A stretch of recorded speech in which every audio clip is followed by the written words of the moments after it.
Bueno, entremos en materia. Hay un misterio histórico que la verdad ha fascinado a muchísima gente por siglos. ¿Cómo es que un movimiento súper pequeño, que nació en un rincón del Imperio Romano, de repente se convirtió en una fe mundial? Hoy vamos a seguir una pista clave, para ver si podemos armar este rompecabezas. Y esa es la pregunta, ¿no? La que está en el centro de todo esto. Porque, ojo, no estamos hablando de un proceso que tomó siglos. No, para nada. Estamos hablando de unas poquitas décadas. La velocidad con la que se expandió es, históricamente, algo asombroso. Y nos deja pensando, ¿cuál era el secreto? Y es que lo más increíble es el tiempo. 30 años, o sea, en lo que dura una sola generación. Para ese entonces, uno de sus principales promotores, el apóstol Pablo, ya andaba diciendo con una seguridad total que el mensaje había llegado a todo el mundo. A todo el mundo. Entonces, la pregunta es obvia. ¿Cómo fue posible? La pista que vamos a seguir para entender esto viene de un lugar que, la verdad, uno no se esperaría. Viene de una carta. Una carta que escribió este mismo Pablo a un grupo de creyentes en una ciudad llamada Colosas. Y lo más curioso es que él ni siquiera los conocía. Nunca los había visto en persona. A ver, Pablo había fundado otras iglesias, ¿no? Como las de Filipos o Corinto. Él las conocía bien, había estado ahí. Pero a la gente de Colosas, a ellos solo los conocía de oídas. Y aún así les escribe como si nada, con una seguridad tremenda, hablando de los resultados que el Evangelio estaba teniendo entre ellos. Y eso es lo que hace que su explicación sea tan potente, tan reveladora. Entonces, ¿qué es lo que dice Pablo? ¿Cuál es la primera parte de la respuesta?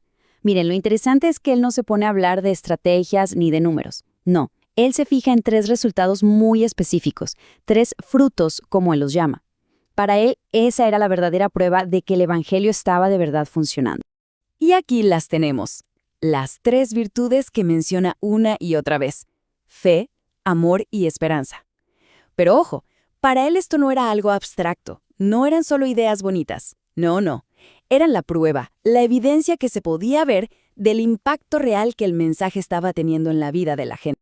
Y aquí viene un giro súper importante. Pablo no les dice, ¡qué bien, colosenses! ¡Qué gente tan buena son! No. Lo que hace es darle las gracias a Dios por haberles dado a ellos esas virtudes.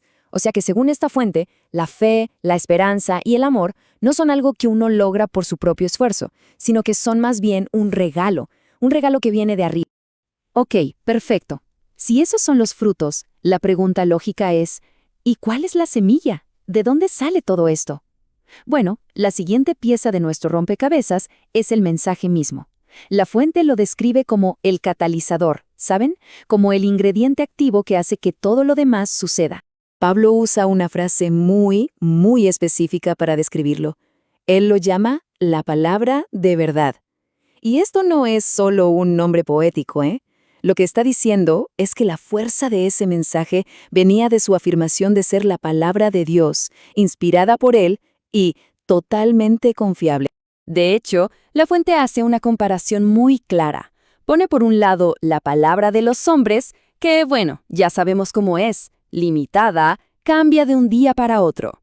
Y por otro lado está la palabra de Dios. Se creía que esta palabra tenía un poder propio, un poder que actuaba de verdad en la gente que la aceptaba. Así que el punto clave es este, ¿no? No se trataba de una historia más o de una filosofía interesante, para nada.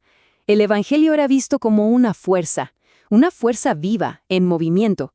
Lo llamaban la palabra de vida, porque creían que tenía la capacidad de, por sí sola, generar ese fruto espiritual dentro de las personas. Ok, entonces recapitulemos. Tenemos un mensaje con un poder increíble y resultados que se pueden ver. Pero, ¿y la logística? ¿Cómo se movió todo esto por el mundo? Ahora vamos a ver la combinación de factores que hizo posible que esta idea se volviera literalmente viral. La fuente nos da como una especie de fórmula, una receta con 3 ingredientes principales. Primero, obviamente, el mensaje en sí, la palabra de verdad.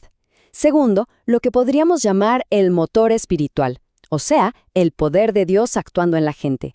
Y tercero, y esto es fascinante, algo súper práctico, las carreteras del Imperio Romano. Y este tercer punto es que fue fundamental. Pensemos un segundo en la escala de esto. El Imperio Romano había construido más de 80.000 kilómetros de calzadas, unas carreteras de primera calidad para la época. Esta red lo cambió todo. Hizo que viajar y mandar cartas fuera rapidísimo. Así que, casi sin darse cuenta, la increíble ingeniería romana se convirtió en la supercarretera para una revolución espiritual. Bueno, ya vimos el panorama general, cómo se expandió todo. Pero ahora vayamos a lo personal. ¿Qué pasaba en el corazón de cada creyente? Más allá de la historia, ¿cuál era esa promesa tan fuerte que los motivaba? Lo que nos dice la fuente es que el objetivo no era simplemente que la gente cambiara de opinión. No, iba mucho más allá. Se trataba de una transformación total de la persona. El resultado que se describe es que la gente se convertía en nuevas criaturas, una renovación de adentro hacia afuera. Y el combustible para esa transformación era precisamente esa esperanza guardada en el cielo. Y no hablamos de un ojalá o un deseo al aire. No, era la promesa de una herencia, algo seguro, que no se echa a perder, que no se devalúa, eterno. Y claro, tener esa certeza daba una fuerza y una capacidad para aguantar lo que viniera que era impresionante. Y esto nos lleva a la pregunta final, una que la propia fuente deja en el aire. Es una reflexión que ya no es solo historia, sino algo muy personal. ¿Qué es exactamente esa esperanza guardada en el cielo? Y quizás más importante, ¿por qué se sugiere que esta promesa, la misma que le dio la vuelta al mundo, está disponible para todos, incluso para quienes sienten que no se la merecen para nada? Es una pregunta que, después de tantos siglos, sigue resonando con mucha fuerza.